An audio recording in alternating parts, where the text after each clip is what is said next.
guys, it's Will. And Brittany. From Trailer Trashin, and we are unfortunately on our last day of this road trip together. I still have to make the trip back home over the next few days, and Brittany flies out of Phoenix tomorrow morning. Yep. But we wanted to kind of go over our trip so far and tell you about the amazing places we've stayed. And I guess so. I left on the Wednesday a week and a half ago from Pottsboro, Texas, where her family is.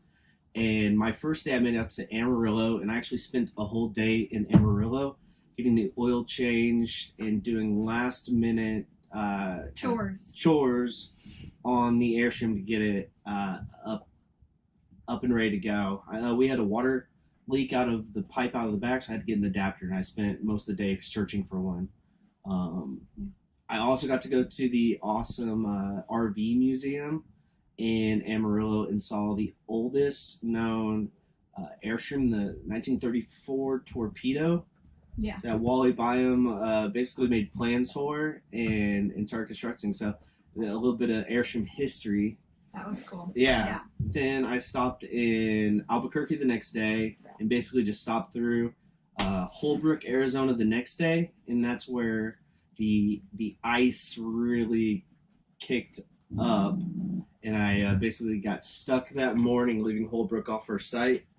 And then the rest of the day was horrible too, basically going on six degree grades on ice sheets. I made it. I definitely recommend not doing that, stopping and kind of reevaluating your route or letting things clear. I'm a little stubborn, but I wouldn't do it again. Would not do it again. And then I picked Brittany up in Phoenix. Early Monday morning. Yeah. So I flew out of Austin. Just a little bit about us. I'm a physician assistant, so I work 7 days on, 7 days off. So during the 7 days off, we wanted to try to get the most out of it. With Texas being so big, it's very difficult to kind of start a road trip. And so like Will said, he had already spent like 4 days on the road. And so he got a head start for us, which was awesome. And then we met in Phoenix with the intention of continuing on west.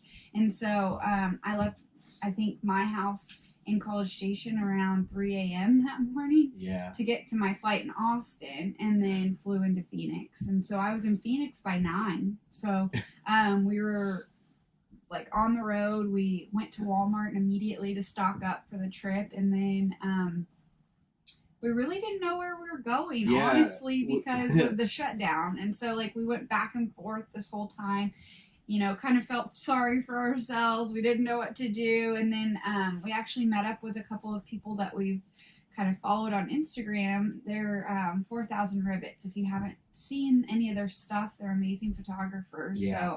So super nice too. Mike and Chris, reach out to them or follow them. Right. Super awesome people.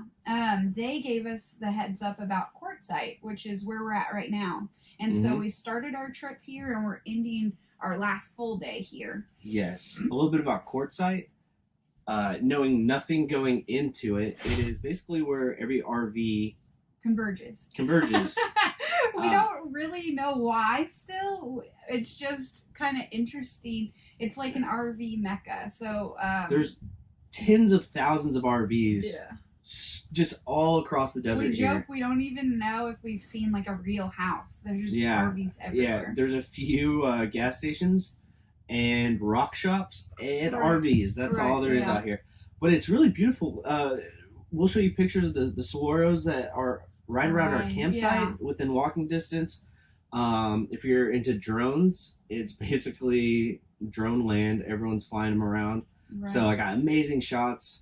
The sunsets, You know, I asked one of the people who was helping us out at the RV pit stop and asked them, you know, where's the prettiest place to go? And they're like, well, every day, just sunrise and sunset. And it can't be more true. You know, every sunset is amazing here. And there's like some mountains in the background with the cactuses. It can't get any better. It was crazy. So we started this trip.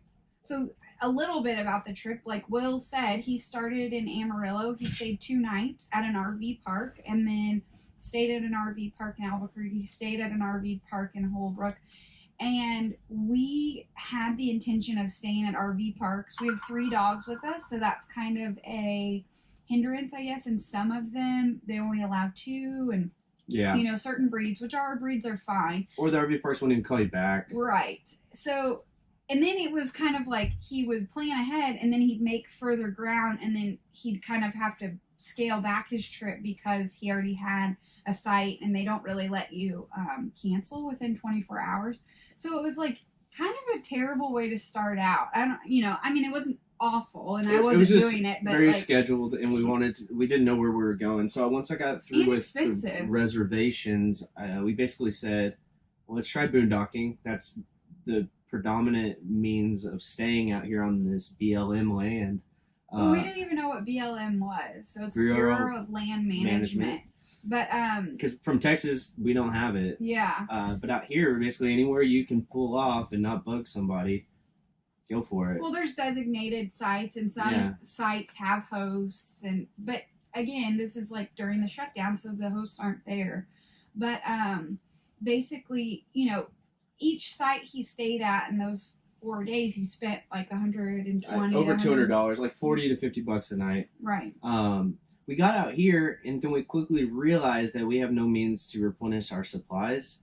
Propane usually lasts pretty long, but we have 2 deep cycle batteries, and fortunately don't need too much, but they were running out.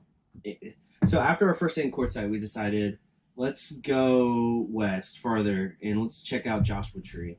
Along the way, there's a city right inside of California off I-10 called Blythe.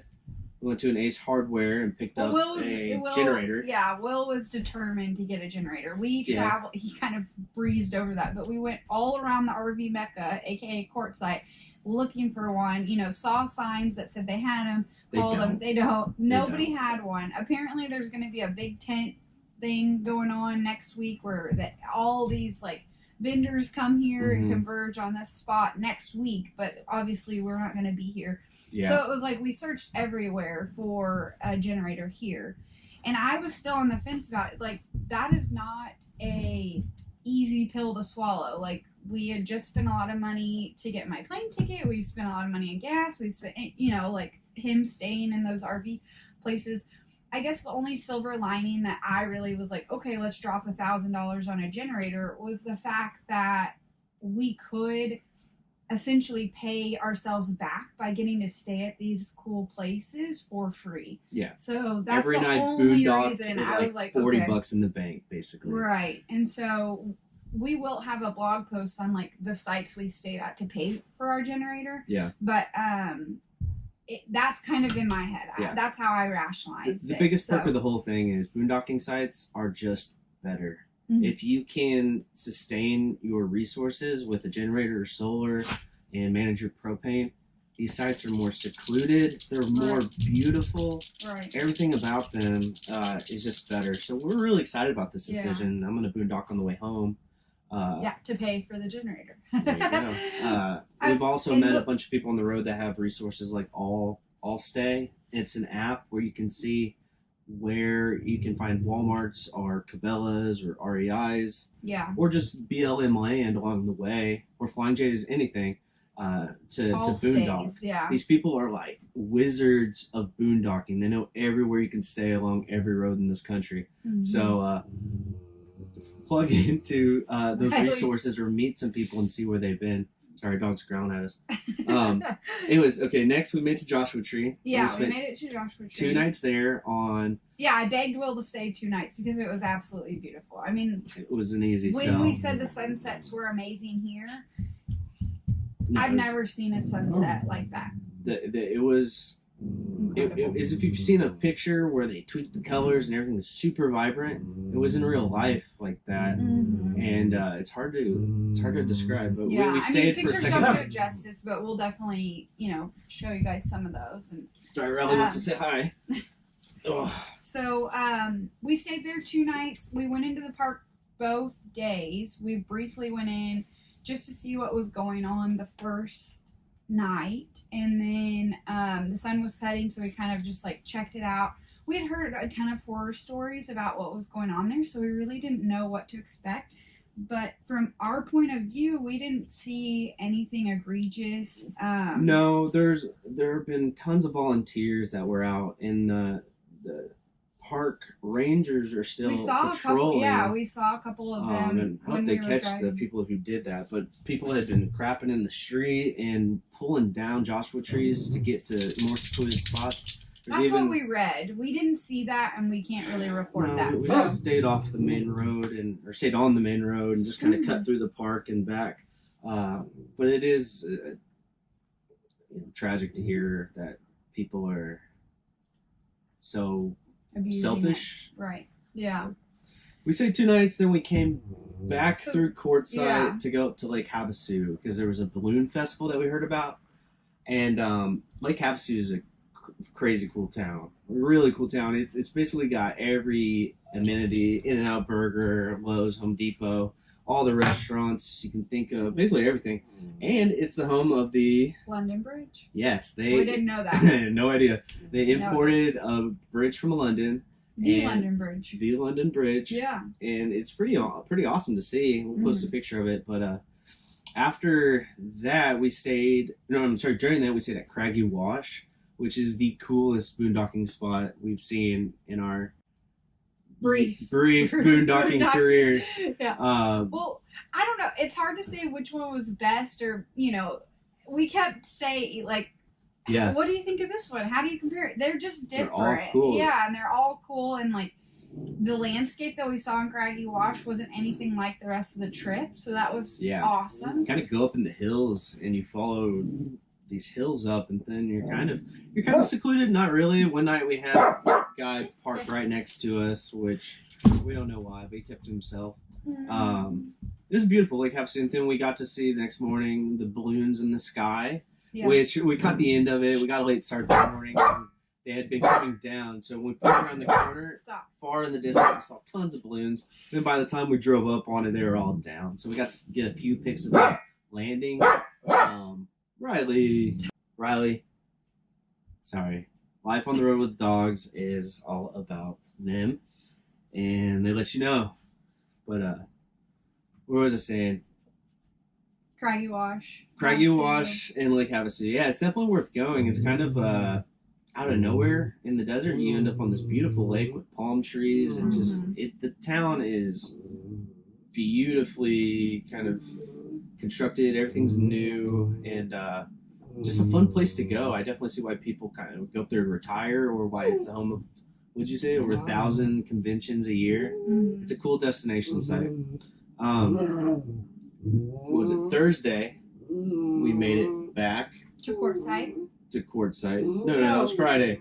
Who knows? Yeah, we're getting our days mixed up. Yeah. So Friday we came back to Quartzsite knowing that we had to be in Phoenix on Sunday. Yeah. So we're about to, Saturday right now, we're about to drive into Phoenix and stay at a Cabela's in town. Brittany has a flight at 9:55 in the morning, so I'll drop her off around 8. Then I'm going to haul my ass back to El Paso. It's going to be quite a drive, probably 10 hours. But I'd like to get, that would shave a whole day off my return trip.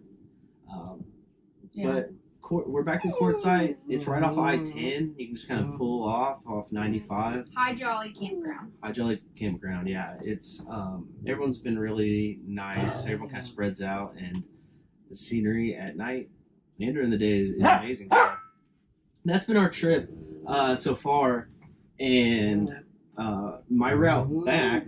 So I said I'm going from Phoenix to El Paso. And then I'm going to go to Fort Stockton in Texas. And so that's going to be a 400-mile day. I'm not even halfway across Texas. The next day, I am going to my parents in Marble Falls. And then the very next day, I got about 2.5 hours and I'll be home. And I'll probably crash until the next day. Just sleep it off. But it's been an amazing trip. We're already looking forward to more trips. So if you have a great route, we are all ears. Send it to us. Let us know, because we want to hit the road again basically as soon as we can. Do some renovations in between now and then, and then hit the road again. On the road again. Yeah. We can't wait. This trip opened our eyes to so many things, and so we're gonna come up with different blog posts and stuff to kind of give you guys some insight on specific things. But we had an incredible trip, Yeah. and we're so thankful that we did it. Yeah. We learned a lot. So check out our website or social media, Instagram, Facebook, for more pictures that we're going to post. And don't forget to like and subscribe on our YouTube video for more videos like this that we're going to be posting. And until next time.